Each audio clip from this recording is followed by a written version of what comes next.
Boa noite, Leandro, a todos que nos assistem, ao jornalista da CNN, satisfação aproveitar essa oportunidade com os senhores aqui. Deputado, como foi que o senhor recebeu essa informação sobre a decisão, a determinação do ministro Alexandre de Moraes em relação ao seu pai, ao ex-presidente Jair Bolsonaro, e também a proibição de o senhor manter conversas com o Jair Bolsonaro? Olha, uma decisão muito mais do que lamentável, né? Ela é repugnante e ela só reforça a ditadura que a gente está vivendo no Brasil. Não dá mais para tratar isso daí como democracia.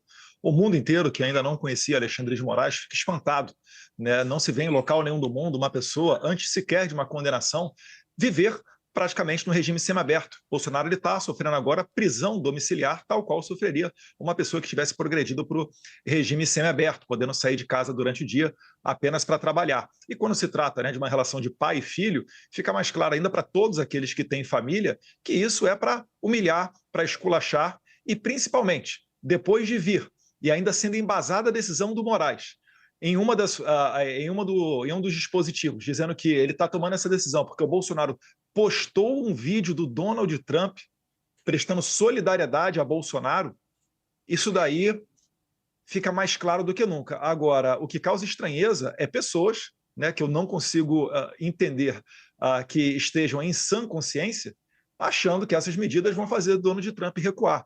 É importante que entendam, não haverá recuo. Eu não falo pelo Donald Trump, eu não falo por ninguém do governo. Se quiserem tentar lá e botar o Geraldo Alckmin, né, que esteve naquela foto ao lado de terroristas da Jihad Islâmica, Hamas, Hezbollah, que já assassinaram diversos, milhares de norte-americanos, podem tentar. Boa sorte. Boa sorte na negociação. Não adianta o Lula ficar comendo jabuticaba, o Celso Amorim cantando Quem Tem Medo do Lobo Mal, e depois mandar um jornalista lá dentro do pool que eles falam da Casa Branca, perguntar para a porta-voz da Casa Branca, o Lula está aberto à negociação, por que vocês não negociam? O Brasil não se dá ao respeito. O Brasil não buscou nenhuma porta de entrada junto ao governo norte-americano. A gente está no momento talvez mais importante da diplomacia brasileira das últimas décadas. O nosso chanceler estava na Irlanda, a embaixadora do Brasil nos Estados Unidos estava de férias. Eu estava anteontem dentro do State Department, uma reunião com 8 integrantes de altíssimo nível. Veio a pergunta, qual o nome da embaixadora de vocês aqui em Washington, D.C.? Ninguém sabia responder. Esse é o tamanho da insignificância do Brasil, que tem vivido mais do que nunca os dias de anão diplomático.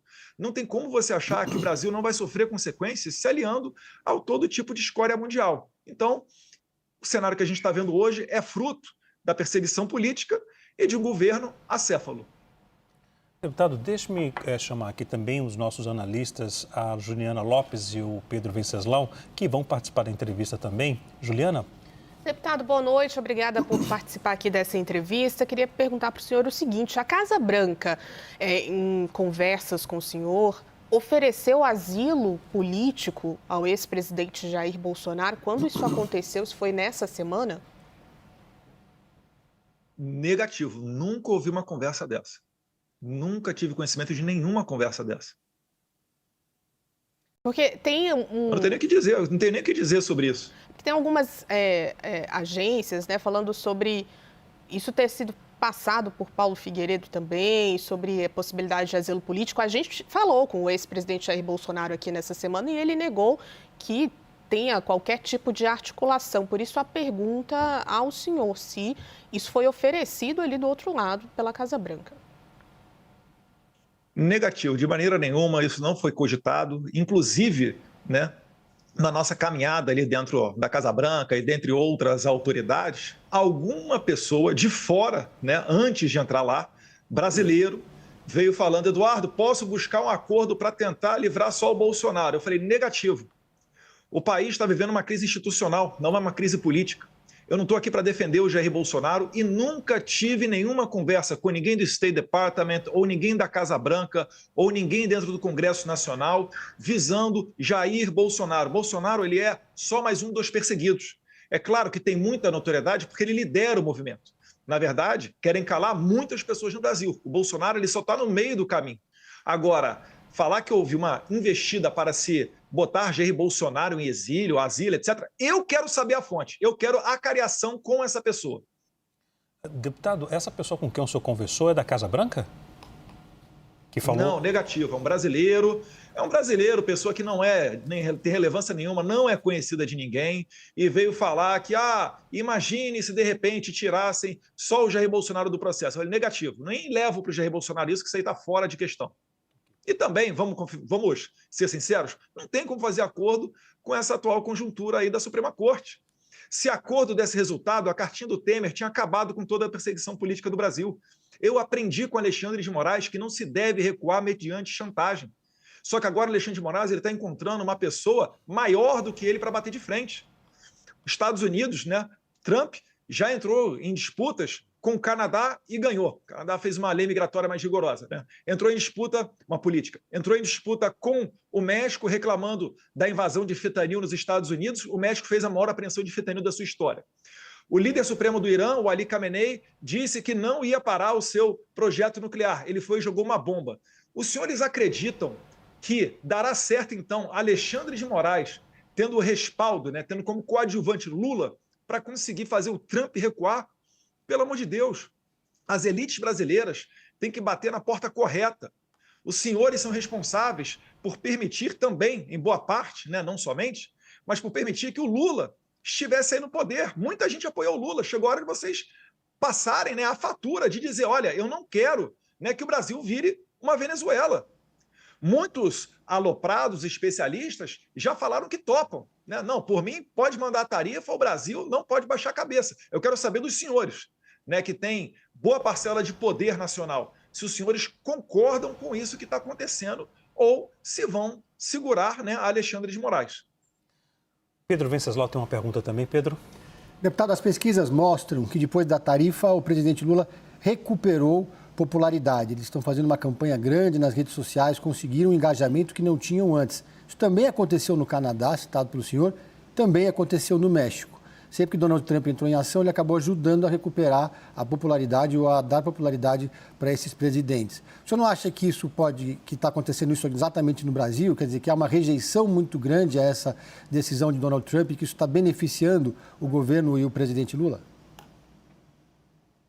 Eu não estou preocupado com a eleição. Se o Brasil não resolver nos próximos meses ou próximas semanas essa crise institucional, não haverá eleição em 2026. Então, por que eu me preocuparia com popularidade? Eu não estou preocupado com popularidade. É 100% vitória ou 100% derrota. E eu tenho certeza, se nós sairmos vitoriosos, eu creio, tenho fé em Deus que sairemos, a gente recupera essa popularidade em 1 ou 2 dias. Não estou realmente preocupado com isso. Eu estou preocupado a gente chegar numa eleição em 2026 sem Bolsonaro poder concorrer, sem eu, que muitos dão como certo, um senador por São Paulo, poder retornar para a minha terra. Vocês acham que vai acontecer com o quê? Com vários deputados do PL, tem cerca de 9 deputados do PL que enfrentam processos no STF, a esmagadoríssima maioria por falar. Tem gente que está sendo investigado por falar da tribuna. Cabo Gilberto, Marcel Van Hatten, eu, novamente. O Nicolas tem processo, o Gayer tem processo. Vocês acham mesmo que Alexandre de Moraes vai permitir que determinadas pessoas cheguem ao Senado, sendo que são certo e claro que votariam o impeachment do Alexandre de Moraes? Vocês acham que ele vai permitir que isso aconteça? O Brasil terá a oposição varrida das eleições de 2026 se a única esperança que está surgindo agora com os Estados Unidos não der certo. É por isso que não haverá recuo. E o nosso aliado, ele é muito forte. O Trump não vai recuar diante do Alexandre de Moraes.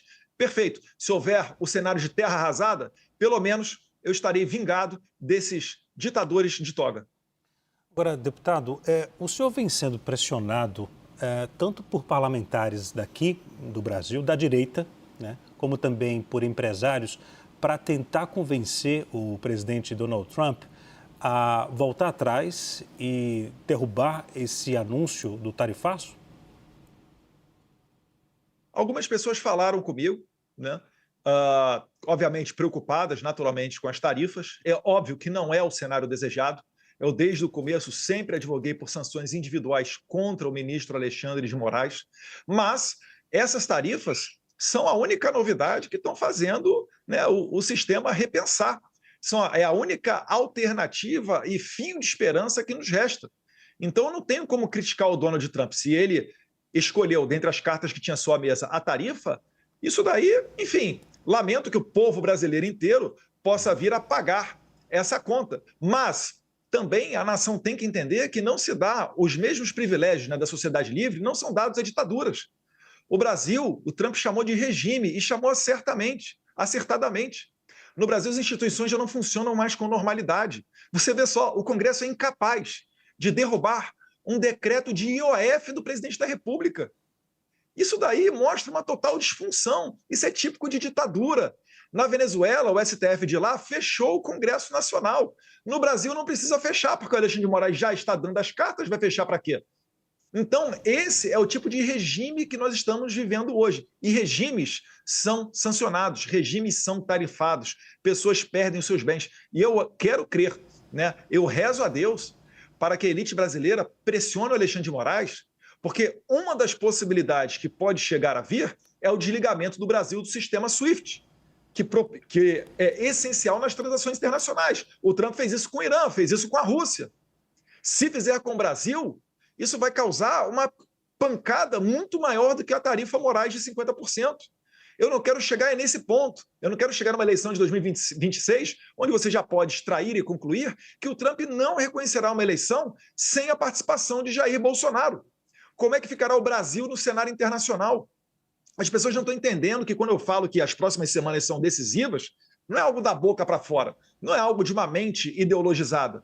Eu estou falando a verdade. O Lula não tem interesse nenhum em resolver isso daí. Tanto é que está escalando Geraldo Alckmin para tentar conversar com os americanos. Isso não ocorrerá. O americano não vai conversar com quem apoia assassino de cidadão americano. O Hezbollah já matou vários, o Hamas, o Jihad Islâmica, até os Houthis. Isso não ocorrerá. Então o Lula está querendo agarrar isso daí com unhas e dentes para tentar resgatar a popularidade dele. Mas isso não vai adiantar, porque a crise econômica, com Bolsonaro preso ou não, ela vai se agravar. E o Brasil, para solucionar isso, só tem uma maneira: é segurando o ímpeto do Alexandre de Moraes. Leiam a carta do Trump. Ele fala que ele abre falando de Bolsonaro, e não só Bolsonaro, a perseguição também a todos os seus seguidores. Os senhores realmente acreditam que o Barroso, escrevendo uma carta para o Trump, com toda a ladainha que o Trump ouviu durante os 4 anos que ele não estava na presidência, né, de defesa da democracia, etc., da qual o próprio Trump foi vítima, vocês acham que o Barroso vai conseguir convencer o Trump? Ou será que ele está fechando, enterrando a possibilidade de uma mesa de diálogo? Porque o mundo inteiro está dialogando com o Trump, inimigos e aliados históricos dos americanos. Só o Brasil que não. E só o Brasil tem uma tarifa de 50% por causa disso. Na carta dele ele fala, mais uma vez e finalizando, né, perseguição a Bolsonaro e seus apoiadores. Por isso que eu tenho falado, olha, a melhor sinalização é uma anistia ampla, geral e restrita. Depois ele fala da regulamentação das Big Tech. Começou agora a sessão 301. Se preparem, virá a novidade dessa investigação da sessão 301 também, que visa proteger os interesses comerciais dos americanos, podendo culminar nas sanções IEPA, né? International Economy Emergency Power Act. Isso vai acabar sancionando muita gente para além de Alexandre de Moraes. Ele continua depois na carta falando alguma coisa de comércio e pincelando também a questão do sistema do complexo industrial de censura. Para que a gente vai pagar o preço disso, se tudo isso são características de regimes autoritários? Agora, deputado... É só isso que a gente está trabalhando e querendo evitar. Deputado, deixe-me fazer um outro questionamento. Fontes, apuração nossa, da equipe CNN, já informou, já passou a informação várias vezes, que o Supremo Tribunal Federal não vai mudar em nada em relação ao julgamento do ex-presidente Jair Bolsonaro. O próprio presidente Lula também afirmou que vai haver, sim, critérios em relação às Big Techs. Nesse cenário de embate entre as instituições aqui no Brasil e ações do governo norte-americano, a população, e eu incluo aí até grupos e aliados da direita que apoiaram e apoiam tanto o senhor quanto o ex-presidente Jair Bolsonaro, isso não pode fazer com que, além do país virar um caos, a direita também perder apoio de segmentos que apoiaram lá atrás e apoiam hoje? E você acredita, Leandro, que retirando as tarifas e dando uma sobrevida para o Brasil, onde a gente vai haver uma eleição sem a oposição, com esse governo que aí está resgatando a sua popularidade, a gente só vai adiar o dia da batalha final. Eu tenho certeza que os brasileiros não querem ficar trabalhando até junho, julho, agosto, setembro, outubro, novembro, só para pagar impostos. O Brasil tem um momento crucial para decidir se vai ter um tratamento definitivo de Venezuela ou se vai se alinhar com as potências democráticas do mundo. Não é culpa minha. Eu não estou fazendo nada. Eu só levo os fatos aqui. Eu sequer tenho o poder da caneta. Eu não posso chegar e ficar aconselhando, o presidente Trump faz isso, retire a tarifa. Eu nunca vi o Trump recuar. Não existe recuo. Se este for o cenário, Leandro, lamento, o Brasil será mergulhado num caos e terá um tratamento semelhante ou igual ao da Venezuela. E o Trump, e o Celso Amorim e o Lula estão adorando isso porque eles acham que eles estão indo para o colo da China e da Rússia. Só que a própria China e a Rússia estão fazendo acordo com os Estados Unidos. Olha que loucura. Deputado, quando teve a questão da dolarização... Só para finalizar, Leandro, quando teve a questão perguntaram ao Lavrov, né, chanceler da Rússia, sobre a questão da moeda única do BRICS. O que ele respondeu? Trump, a gente não tem nada a ver com isso não, isso é coisa lá, do Lula e dos brasileiros.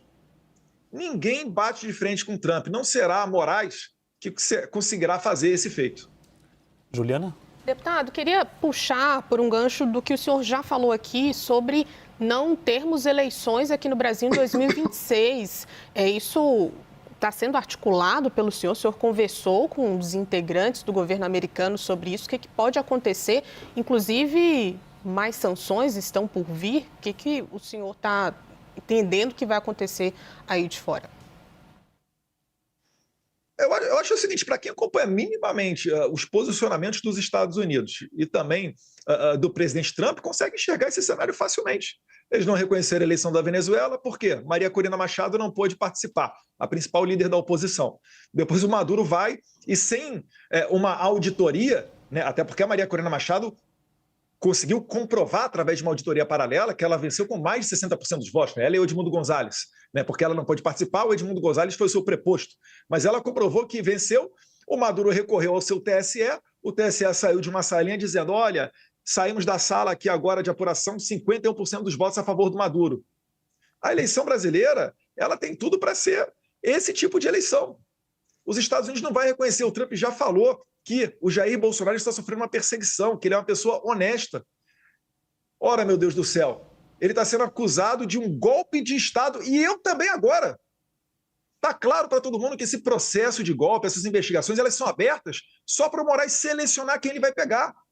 Vamos perguntar para o Alexandre de Moraes, numa entrevista ao vivo, aquelas mensagens que o Glenn Greenwald dispôs na Folha de São Paulo, onde ele diz, tem que pegar o Eduardo Bolsonaro. Essa é a pessoa que está me investigando. E ainda tem gente, não estou falando que são senhores não, né? Mas de outros grandes canais de comunicação que dão contornos de ilegalidade e comentam com normalidade isso tudo. Isso tudo está errado, está viciado desde o começo.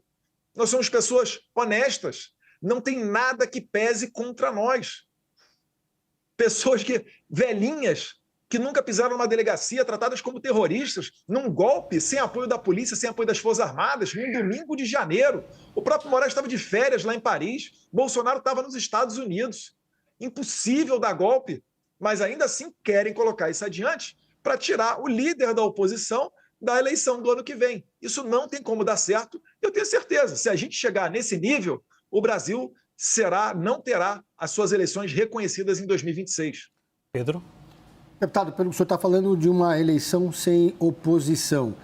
O senhor defende, então, que caso o seu pai, o ex-presidente Jair Bolsonaro, continue inelegível até o ano que vem, caso ele seja preso, a oposição não deve disputar o processo eleitoral como uma forma de protesto, por exemplo, ou a oposição deve lançar um dos tantos candidatos, apoiar um dos tantos candidatos que já se apresentaram, como Tarcísio Gomes de Freitas, Ratinho Júnior, Romeu Zema, entre outros. Esse é um debate que é muito válido, né? Um Congresso que atualmente não consegue derrubar o IOF, imagina no que vem, com o presidente preso, o filho dele exilado, um monte de deputado fora. Será que vai valer a pena a presidência? Vocês acham que um presidente que queira dar anistia ao Bolsonaro, ele vai conseguir fazê-lo? Ou será que o STF vai inventar uma manobra judicial para dizer que não vale essa anistia? Entendem o ponto que nós estamos chegando?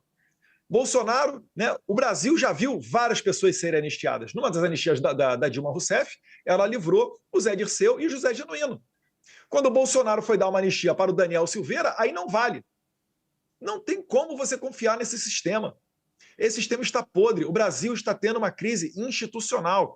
É por isso que quem enxerga essa questão atual com os Estados Unidos apenas pelo ponto de vista comercial ou econômico está fazendo uma análise totalmente equivocada. Eu entendo, né, a agonia do produtor brasileiro, a agonia do comerciante nacional, do trabalhador, mas, mais uma vez, né, eu sempre advoguei por sanções individuais ao Alexandre de Moraes. Vieram as tarifas, né? Agora é trabalhar com isso daí. Agradeço ao Trump por ele comprar essa briga, né? Uma briga justa, uma briga que vale a pena, e Deus quiser terá sucesso, porque senão, mais uma vez, o Brasil vai definitivamente virar uma Venezuela. Deputado, esses setores todos querem que o senhor ou Jair Bolsonaro peçam para Trump voltar atrás em relação a essas tarifas. O que o senhor responde para esses setores aqui do Brasil, principalmente para o agro? Entendo, né, mais uma vez, né, a preocupação, e podem ter certeza, muitas dessas pessoas em que pesem terem, né, à frente, no horizonte, um prejuízo financeiro se avizinhando, elas me apoiam. Boa parte dessas pessoas me apoiam. Eu estava com o Paulo Figueiredo anteontem fazendo uma transmissão, ele estava fazendo análise de alguns dados, se não me engano, até uma pesquisa da Quest, que não dá para dizer que é uma pesquisa, né, vinculada à direita, e chegou-se à conclusão ali de que 4 em cada 10 brasileiros estava apoiando a questão da tarifa. Isso daí é 80% dos eleitores da direita, o que mostra um amadurecimento muito grande. Eu estava achando que 95% dos brasileiros seriam contra. Quando veio esse dado, eu fiquei até positivamente surpreso. Isso é um sinal verde aos parlamentares que eles podem defender, sim, obviamente, né, com um tom correto, falando da crise institucional, não se restringindo apenas à visão econômica ou comercial, para tratar desse tema. Mas, mais uma vez, não existe como o Brasil se comportar como uma ditadura e ter privilégios do mundo livre. Ok. Deputado, muito obrigado mais uma vez pela disponibilidade ao falar conosco aqui da CNN Brasil. Até a próxima. Eu que agradeço, Leandro, a todos vocês, né? Espero que Deus ilumine a cabeça das autoridades brasileiras, né? Principalmente da elite econômica, que tem muito poder, para que façam pressão nas pessoas corretas, notoriamente Alexandre de Moraes, e a gente consiga mudar esse cenário atual. Dos Estados Unidos, eu posso garantir, não falo em nome de ninguém, mas eu posso garantir, não haverá recuo. Se tudo der errado, pelo menos nós já estaremos vingados. Muito obrigado.